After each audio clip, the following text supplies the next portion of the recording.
السلام عليكم. مفيش حاجة اسمها صعب، مفيش حاجة اسمها مستحيل، والمستحيل ليس مغربي. المغرب يا جماعة بتدينا درس في الإيمان بالنفس، بتدينا درس في الإيمان بالمدرب الوطني. انت عايز بتتكلم على الرجراجي، الراجل آمن بنفسه. تخيل الراجل بيطلع على في المؤتمر الصحفي قدام العالم يقول لك وليه لا المنتخب المغربي يكسب كأس العالم؟ ما بالك ده قدام الصحفيين، ما بالك بقى داخل غرفة الملابس. ايه هي كمية الطاقة اللي بيديها للاعيبة؟ ايه هو الحافز اللي بيديه للاعيبة علشان يصدقوا ان هم ممكن فعلا يكسبوا كاس عالم بامر الله تعالى؟ يحصل ليه لا؟ الرجراجي يا جماعه مدرب بصراحه تكتيكي على اعلى مستوى، عمل كل حاجه في الكوره. يجي يقول لك يا عم ده بيلعب مدافع، يا عم انا عايز العب مدافع يا سيدي، طالما انت هتوصل ان اللي عايزه الغايه تبرر الوسيله. انا عايز اوصل لنهائي كاس العالم، تلعب بقى دفاع، تلعب بقى هجوم، بص انا عايز اهم حاجه كل الطرق تؤدي الى فاينل كاس العالم بطريقتك بقى، دفاع هجوم زي ما انت عايز. وبعدين المنتخب المغربي النهارده بدا في الشوط الاول كان متحفظ في البدايه، ما عندناش مشكله، ولكن كان متحفظ ليه؟ لان انت بتلعب قدام فرقه رخمه في الاستحواذ، فرقه ممله، فالناس كانت بتلعب بخط دفاع متاخر في بدايه اللقاء على اساس ان هي تطلع بعد كده اللي هو الهجوم المتحول من عن طريق زياش وحكيم. بقى هنرجع لحكيم وزياش والمدرب. عندك هنا اشرف حكيمي خلال 120 دقيقه الراجل لسه واقف على رجليه، الله اكبر عليه، طاقه غير طبيعيه. الراجل بيأدي في الدفاع، الراجل كان بيغطي على الباكات نفسها، الراجل بيهاجم، بيعمل عرضيات، كل حاجه اشرف حكيمي، وعنده تفاهم غير طبيعي مع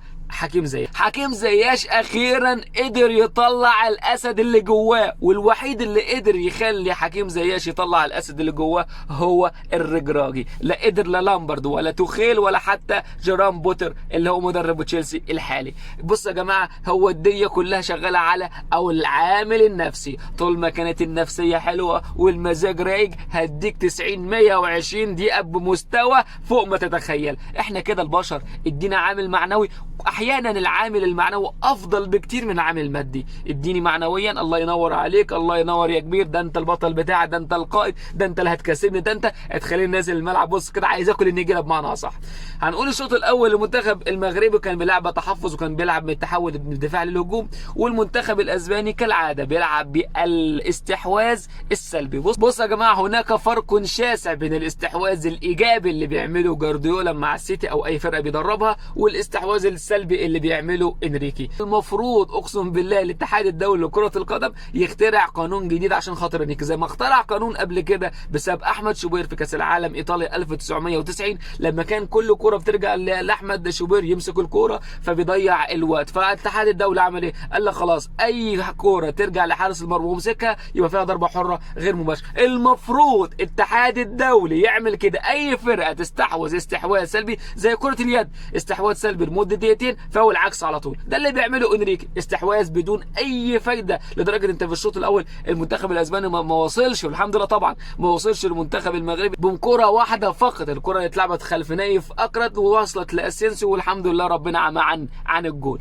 اما المنتخب المغربي في الشوط الاول حدث ولا حرج. انت عندك بيتكلم على بوفال في اخر 5-6 دقائق من الشوط الاول، الراجل قدر يعدي ويمر ويعرض كمان، ولكن برضه نايف اكرت كان يقدر يسجل الكره، ولكن قدر الله ما شاء فعل. وبرضه بعدها بدقيقه بالظبط عمل نفس القصه واتعملت عرضيه، لكن ساعتها المدافع الاسباني قدر يطلع الكوره. الشوط الاول خلص بحلو وبمر ودخلنا على الشوط الثاني. الشوط الثاني ما اتغيرش اي حاجه كتير عنه، هو نفس القصه او ربع ساعه يعني، هو نفس القصه، استحواذ سلبي المنتخب الاسباني ودفاع متاخر جدا المره دي المنتخب المغربي. الحاجه اللي اختلفت بس هو بوفال في اول 15 دقيقه الراجل ما ظهرش نهائيا. الرجراجي لا ان بوفال مش قادر يكمل او المجهود العضلي بدا يقل فسحب بوفال ونزل مين بقى؟ الزلزولي. هنا بقى هنقف عند الزلزولي شويه.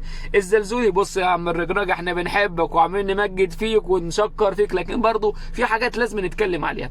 انت عندك الزلزولي نزل مباراه كرواتيا، الراجل كان بيرقص نفسه، كان بيرقص الهوا، الراجل ما عملش عرضيه سليمه، الراجل ما بصاش. انا تخيلت ان المنتخب المغربي بيلعب ناقص لاعب، الزلزولي ما قدمش حاجه خالص، حتى لدرجه ان هو كان بيضرب لعيبه المنتخب المغربي. في كره كان معاه الباك الشمال اللي هو عطيه الله دفعه عشان يلعب الكوره. الحسن الحسنه الوحيده اللي عملها الزلزولي هي ان هو سند الكره اللي اتعملت عرضيه من اشرف حكيمي لمين بقى؟ لوليد شدره. وهنقف عند الراجل ده كتير جدا جدا. يا عم شدره حرام عليك يا اخي، يا راجل طلعت الواحد من هدومه، يا راجل العب للفريق. شوف المنتخب البرازيلي بيلعب، كلهم بيلعبوا عشان خاطر المنظومه. الكره الاولى بعد ما سندها لك الزلزولي الحمد لله طبعا، انت ظهرك للجول وجسمك مش معدول، ما تتفلسفش يا عم. عندك زياش على اول منطقه بصها له وهو يسدد، ما عندكش اي مشكله فيها. والكره الثانيه لما انفرد نفس القصه، حب ان هو يسدد ولا يشوط ولا يراوغ ولا يعمل، عمل شويه كده افشخانات انا ما اعرفش هو اللي عمله ده وقدامك. وكان في المقابل ليك الزلزولي فاضي تماما، لو انت بصيت له كان خلصنا من المباراه. فانت بتتكلم على فرص حقيقيه كان يقدر المنتخب المغربي ينهي اللقاء الشوط الثاني بمعنى صح في الفرص اللي هدرها وليد شدره. المنتخب الاسباني بعد التغييرات عمل شغل عالي جدا وبدا يضغط على المنتخب المغربي، سواء خاصه من الاطراف واحيانا من العمق. الاطراف لما نزل ويليامز ناحيه اليمين وكمان بلدي ناحيه الشمال مكان جوردي ألبا. عايزين نقول ان كل ده وقف ليه بقى؟ لان في بص، طول ما كان الاساس بتاعك سليم العب ولا يهمك. فانت عندك افضل اعمده، انت عندك جوز اعمده خرسانيه صلبه الله اكبر في عينيه وفي عين الجميع، اللي هو نايف اكرد ورومان ساس. رومان ساس النهارده الراجل بيتحامل على نفسه، عنده اصابه عضليه، قدر يتحمل على نفسه من حب والفخر والمجهود والحافز اللي بيديه بره. وليد الرجراجي بننزل كل الملعب يا راجل. فانت بتتكلم على ان هو عنده اصابه عضليه، الراجل ربط رجليه وقال لك بص انا ما فيش حاجه قدامي، هكمل يعني هكمل. وفعلا كمل المباراه وكان اسد بسم الله ما شاء الله عليه. النهارده المنتخب المغربي كل العناصر اللي فيه رجاله اولاد رجاله. لو قلنا من الحارس بونو، في بقى عند بونو حاجه الثقه الزياده يا عم بونو. يا عم انت كسبت وانت السبب في ضربات الجزاء، لكن الثقه الزياده احيانا بتدمر كل حاجه. انت بتتكلم على الشوط الاول والشوط الثاني، عايز اقول لك ان بونو اكتر لاعب في الحراس المرمى، الراجل لمس 42 كوره. ده معنى ذلك ان كل الدفاع كل ما الكره تجي له يبدا يرجعها لبونو. دي كانت اكبر خطوره وحصلت مرتين، الكره اللي بونو حب يتفلسف فيها وفعلا الحمد لله ربنا عدت على خير وقدر يخرجها، والكره الثانيه اللي هو بصاها بالخطا وكانت ممكن تبقى هدف على المنتخب المغربي، ولكن حصل تسلل. وبالاضافه ان هي حصل تسلل الرجاله ما خلوش الكره تخش الملعب، ما فيش بص خرم ابره مش هيعدي بمعنى اصح. عندك كمان غير بونو خط الدفاع زي ما احنا قلنا سايس واكرد، الباكين الطيرين الاجنحه الله اكبر عليهم. قلب الدفاع بقى، قلب نص الملعب بقى، القلب النابض للمنتخب المغربي مرابط. يا جماعه مرابط ده الله اكبر عليه، الله اكبر. الراجل 90 ايه 120، احنا عندنا الليفل وحش يا باشا. 120 دقيقه نفس ثابت، قوه بدنيه زي ما هي، الله اكبر. هو اول واحد بيضغط كمان، مش بس ان هو بيضغط وبياخد الكوره وبيوجد هجمات المنتخب الاسباني، لا الراجل كمان بيصنع اهداف. عمل كوره لشدره برده لكن كانت في الاوفسايد ما فيش مشكله.